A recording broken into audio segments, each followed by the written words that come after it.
Chuck, I've got a question from a reader. He said, every time he gets into a relationship, it's all fine, everything works out well. But over time, things start changing and he doesn't feel the same anymore. What happens? He starts cheating. And he's done this in every single relationship. Chuck, I wish I had a pound for every time I heard this. A pound? Well, then you'd be super fat.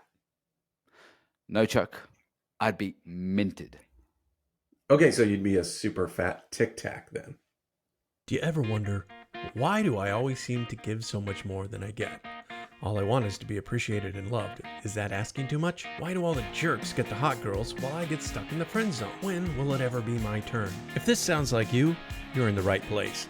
Welcome to The Nice Guy Show. This is the podcast that asks the question, how do I break free from the nice guy syndrome so I never have to come in last again? Now here are your hosts, Faisal Coker and Chuck Chapman. Hey guys, welcome to episode number 8, Why Nice Guys Can't Help Cheating. Today we're going to talk about why nice guys cheat and what we can do as integrated men to help prevent cheating in our relationships. So, Faisal, question for you. Have you ever cheated in a relationship? Actually, well, Chuck. So when I was in my first long-term relationship, I was super loyal. In fact, I was scared of doing anything wrong, so I didn't cheat at all. And I remember that there was a time a woman made advance on me. She was at work, and I'd be This like, is when you "No." were married?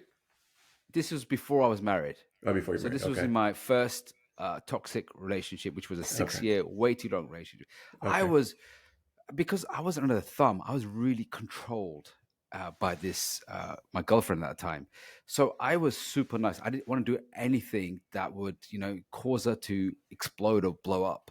So I was really loyal and I wanted to be loyal.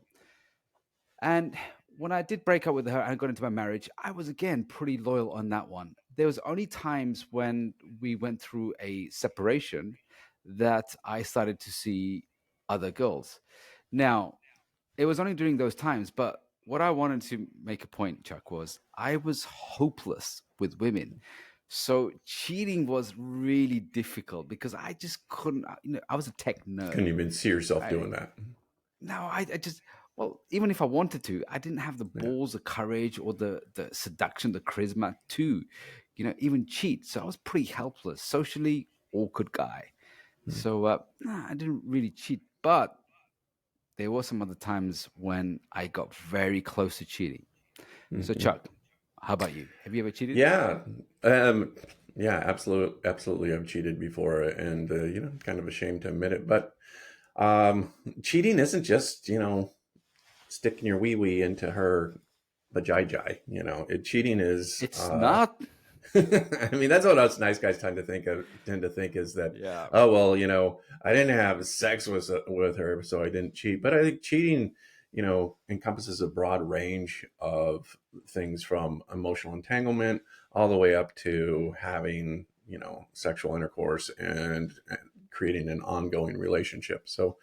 Um, so yeah, I've cheated in multiple ways in my relationships in the past.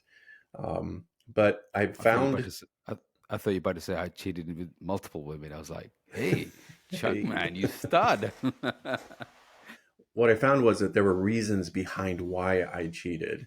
And once I started identifying those reasons and started making corrections in those areas, then cheating wasn't a thing for me. Oh, so is it true that? Well, it sounds like in this case, the saying "once a cheater, always a cheater." I mean, does that stick or not? Well, I would not be in this business if I believed that statement. I mean, it comes down to, can people change, right? And um, I wouldn't be doing the work that I'm doing if I didn't believe people could change. I believe people can change, but people have to want to change. There's a joke. That's the thing. How many What's that? therapists does it take? How many therapists does it take to screw in a light bulb? I don't know how One, many but the therapists. light, one, but the light bulb has to want to change. Okay, these are bad as my dad jokes. They are. Right? Yeah. Anyway, So, so so let's have a look at some of the reasons for cheating as well. And it's interesting that you mentioned about it's not just getting your pee in the whatever you called it, vajayjay. right? There we go. Okay, yeah. Um, so it's not just that, but when it comes to emotional cheating as well, I mean, I recognized there's different layers you said, so I do recognize that. So it'll be great to unpack what it is, just not other than sex, but what other ways are cheating. So let's go through some Yeah. of them. Yeah. Yeah.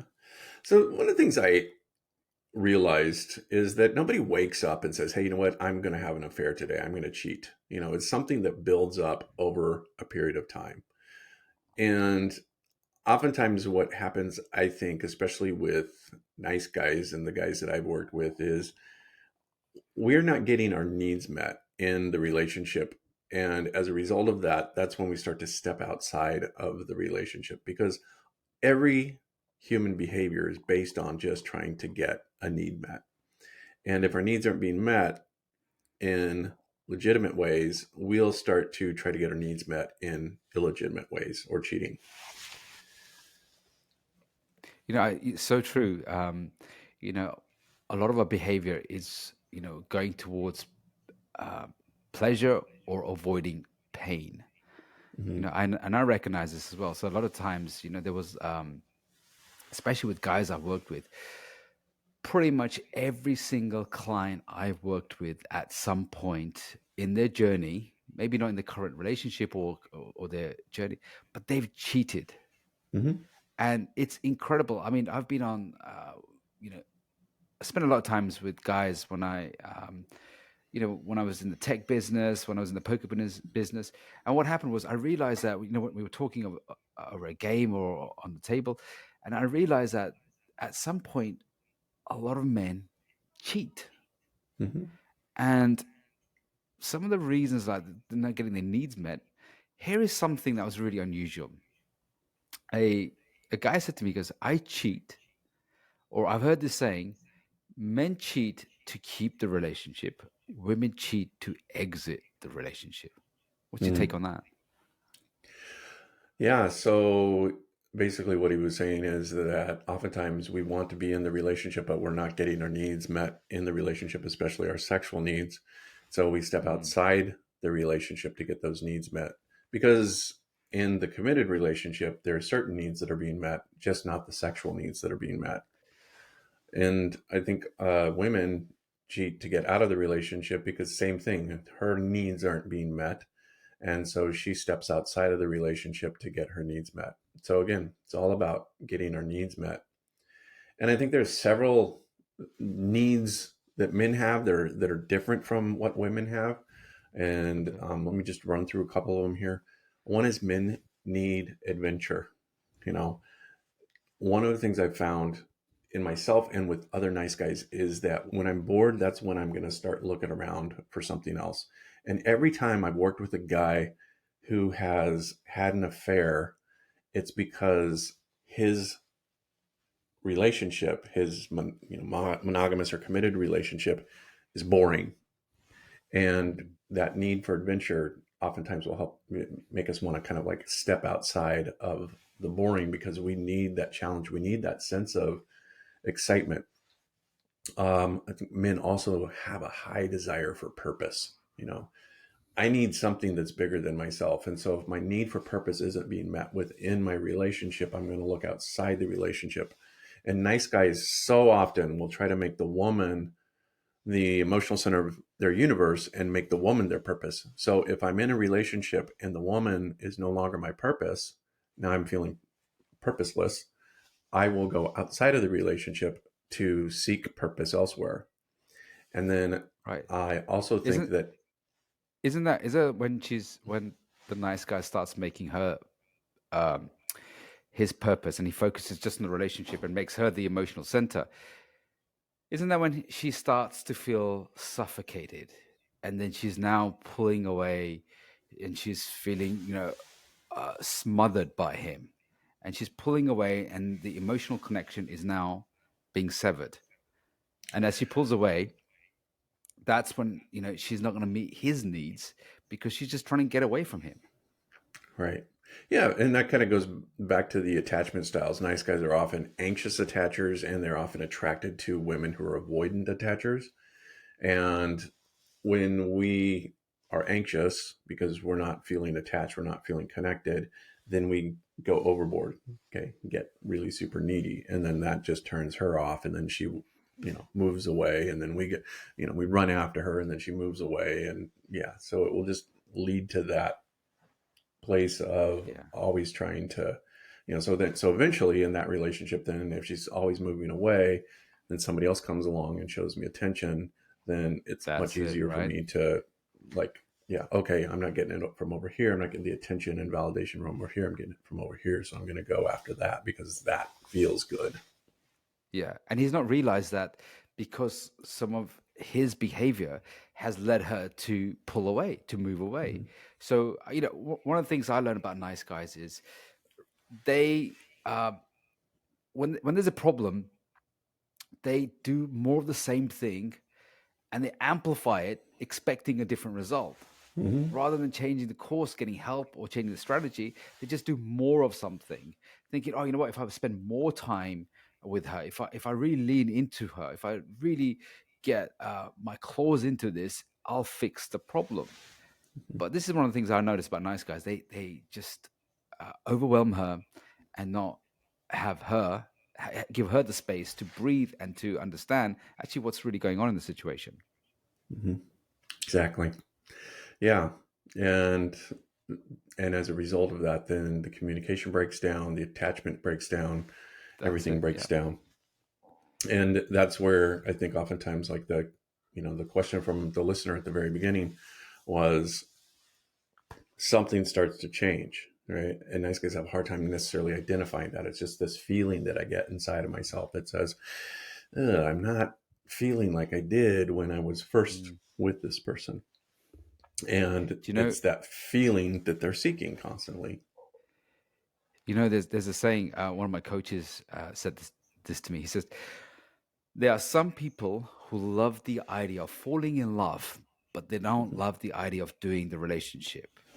Right? They're just those junkies, emotional junkies. They just love the idea of falling in love, love the highs, but when it comes to the real graft of it, they don't want that. So that's when they get really bored with it, they're going to find that other high somewhere else.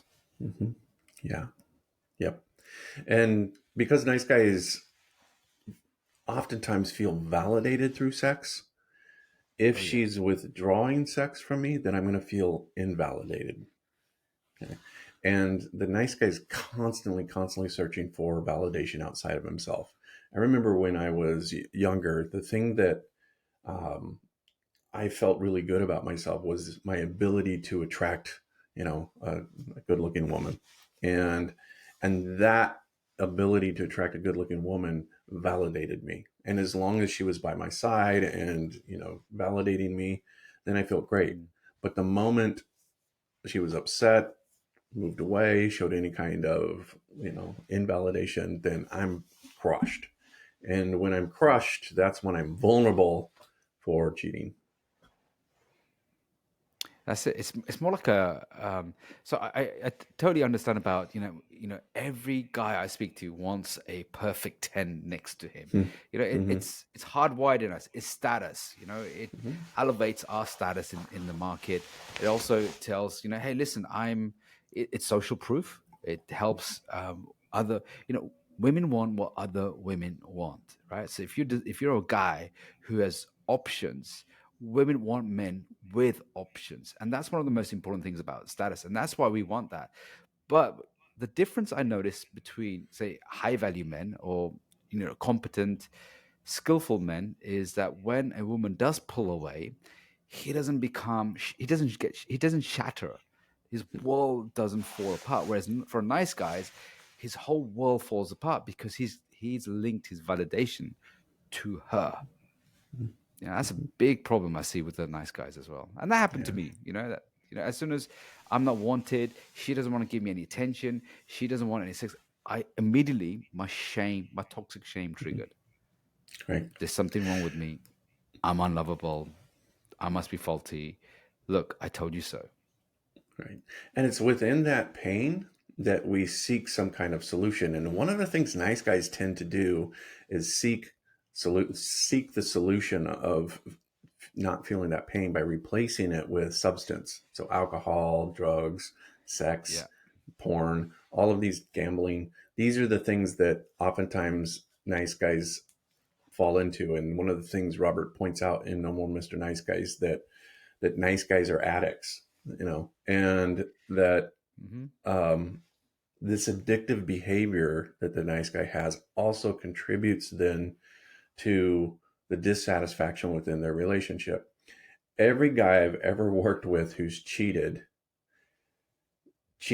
when they cheated as a result of there was some kind of substance abuse um, in his life as well. Yeah.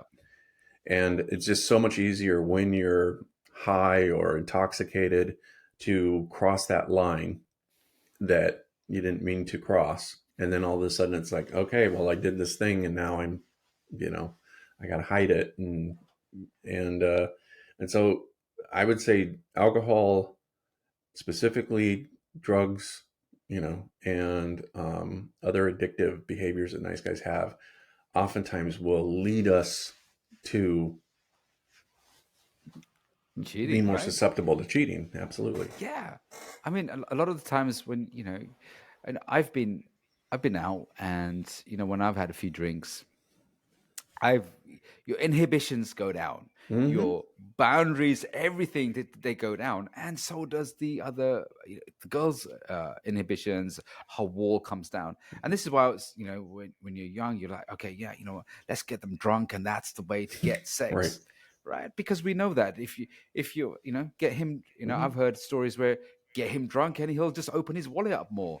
That Right. happens too, right? So Hmm. there's always that part of dropping down resistance because there's narcotics involved, there's drugs involved, there's alcohol involved. So yeah, I mean, I guess one of the things about nice guys is because they have a lot of compulsions, Hmm. drink and Right. alcohol and drugs is one. They're more like they're more susceptible to that. Right. Yeah. Yep. Absolutely. So Chuck, tell me about this emotional cheating, right? Because like you said, there are many layers to cheating, and one of them is emotional cheating. What's this about? I would say that emotional cheating is, again, trying to get something from someone. Let's say, so cheating is, I guess my definition of cheating is this, is that my source is within this relationship. And if I'm not getting what I need out of that relationship, and oftentimes what nice guys long for is emotional connection. And they feel emotionally connected when they're having sex and when they're being esteemed and when they're, being admired. When that goes away, okay, then they will go and seek out that. And one of the things, again, that Robert points out in the book No More Mr. Nice Guy is that nice guys oftentimes find it easier to have friendships with women. Now, Mm-hmm. the nice guy seduction is actually, the plan is like, I'll just be really nice to her. Oh, we're just friends, kind of thing. Yeah. But then something happens and it crosses the line, right? But it starts with the emotional cheating, which is I'm going to share something with somebody else that's intimate, and they're going to share something with me that's intimate. And now suddenly we've got this intimate connection going on. And I've stepped outside of my current relationship, and because I'm not getting my needs met there, and stepped into another relationship. And nice guys are really great at deceiving themselves, just like, oh, she's just a friend, there's nothing there, all those Yeah. kind of things. Yeah. But if you really, really check in with yourself, it's like, you know, there's always the sexual tension in any kind of relationship. That's, if you're a, uh, you know, heterosexual person with the opposite sex, there's going to be Red-blooded male, sexual yeah. tension, Right. right? So Yeah. yeah. Yeah. So there is a underlining or there's a intention behind that connection. So as nice guys are more in their feminine side, more in the emotional side, they're Hmm. more likely to, like you said, emotionally cheat and connect and bond with. And I've seen that a lot. A lot of nice guys will end up, even if they're in marriages, will tolerate being in the friend zone, will tolerate being her friend, Hmm. will even might have some kind of sexual kind of interaction with her. Usually not, because they're pretty incompetent when it comes to seducing women. But what they'll do is they'll still have that emotional bond with women because they're Hmm. highly feminine, emotionally driven, and require that feminine connection. And also, nice guys, most nice guys they have more female friends around them because they're Yep. so uncomfortable around men. They're Right. more around women, so therefore they're more likely to have those emotional connections and emotionally cheat. Hmm. All right, so let's have a look at other things as well. So we talked about validation, that nice guys love validation, and they get a lot of validation from sex, and they also get validation from being, having a great woman around with them. Here is something else, right? When you said, no guy wakes up in the morning and says, I want to cheat today. But a lot of guys do wake up in the morning, sometimes horny, and they want sexual variety. And that's one of the reasons I hear a lot of guys say, well, it's nothing emotional. I just have these cravings to have someone new, someone different. Yeah. Yeah.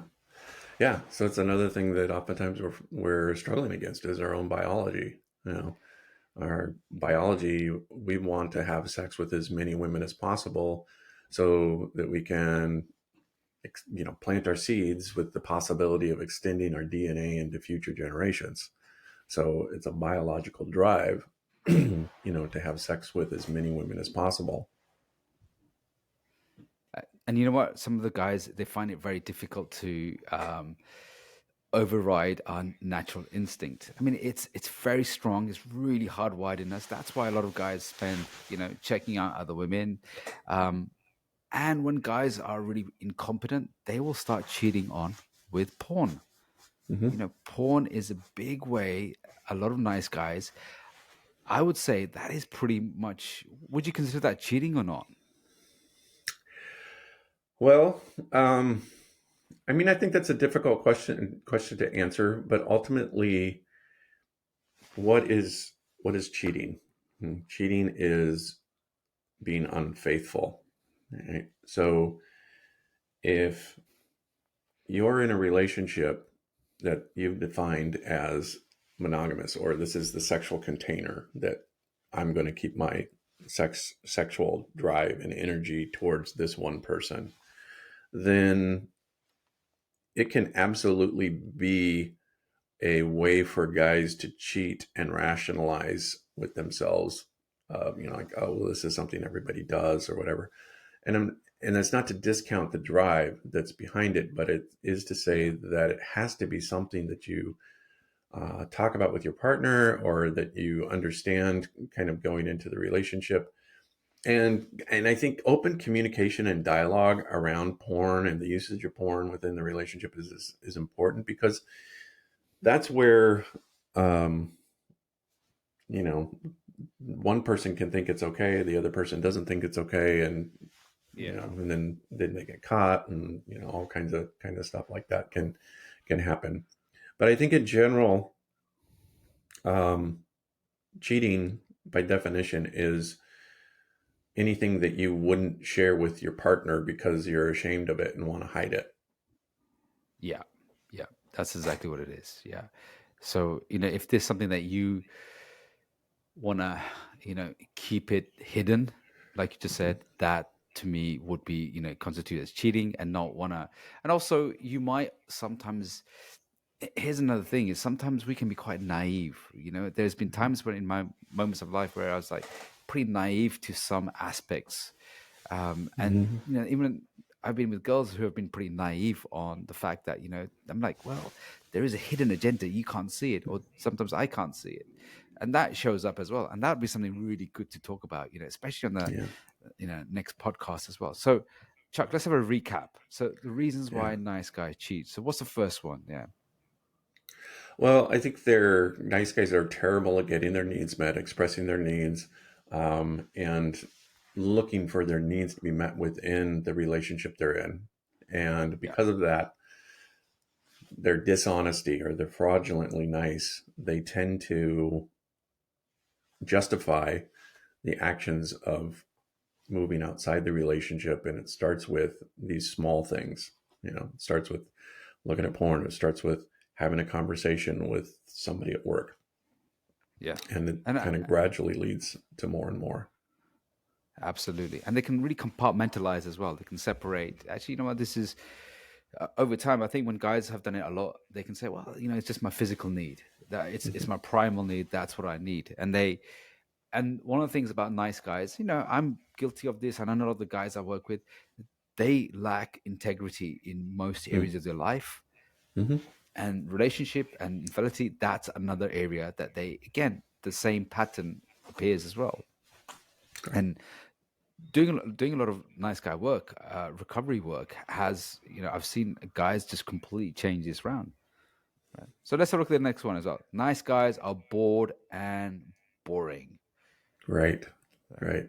Right? Yeah. Again, it goes back to the idea of adventure. If I'm not having fun in my life, if I don't have adventure in my life, if I don't have, I think as men, we need a little bit of risk. And if I'm not finding that in Yeah.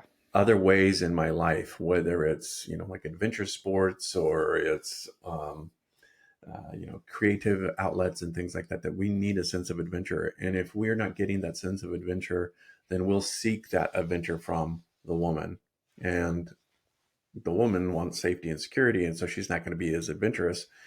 And so then we're going to seek somebody else, that's adventurous. And so many times I've talked to guys who have cheated where they just had a life. Well, they didn't have a life. That was the point. They didn't have a life. And as a result of that, they were looking for something outside of that relationship. It's true. It's true. Here's another thing. So nice guys are addicted to sex, Mm-hmm. and I see this with a lot of guys. All they think about, all they consumed about is relationships, women, and sex. And Mm-hmm. a lot of their actions revolve around this. A lot of their fantasies, their drive revolve around their addiction to sex as Mm-hmm. well. And Yeah. and I get the fact that there is a human drive in men. I'm not excusing it. I mean, there's no way to excuse Mm-hmm. if you've had a open conversation about actually, we're in a Mm-hmm. monogamous relationship, we're a committed relationship. That's where it should, I believe that's where it should stay. But I know a lot of guys do make mistakes. Women make mistakes as well. But also some of the mistakes that choices that they make can lead from, like you said, from addictions as well. So there's a lot of addiction that plays into this as well. They're looking for that Yeah. big excitement, the big rush, Yeah. like a reader. Yeah. And I think what happens oftentimes, guys, I mean, porn today is so prevalent, right?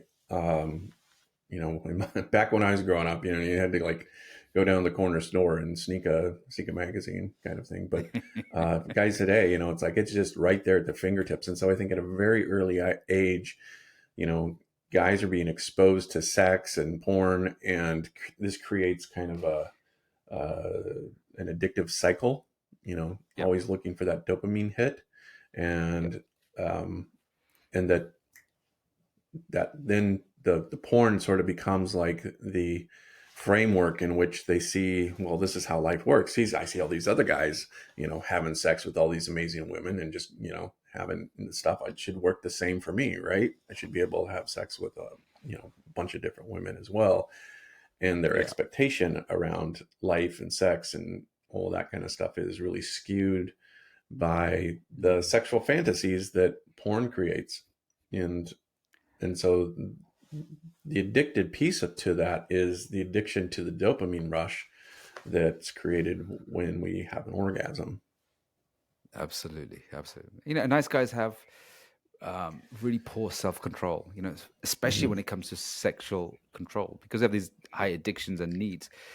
And I think this is where nice guys end up, one, really having difficulties when attracting women, but also when they do get into a relationship, you know, holding themselves and not, you know, cheating on that one. So I do see a lot of nice guys having real struggle with self-control as well. So Chuck, next week's topic, right? We heard about the nice guys and why, you know, nice guys cheat, but it's not always one-sided, is it really? No, it's really not. Women Right. cheat too, right? What? Do they really? Yeah. Yeah. Ah, Well, at least that's what I've heard. okay, so how about next week we talk about women are not always innocent, you know, why they cheat on good men. How about that one?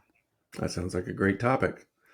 So we will see all of you at the next episode number 9, where we're going to talk about women are not always innocent, why they cheat on good men. So look forward to see you guys then. Thanks so much for tuning in, and we'll see you next time on The Nice Guy Show. You've been listening to The Nice Guy Show, the podcast that helps nice guys move past their insecurities and fears into the fullness of their masculine strength and confidence. Be sure to like and subscribe to our podcast and check out the website niceguyshow.com for more information on how to connect with Chuck and Faisal. Until next time, keep living your best life.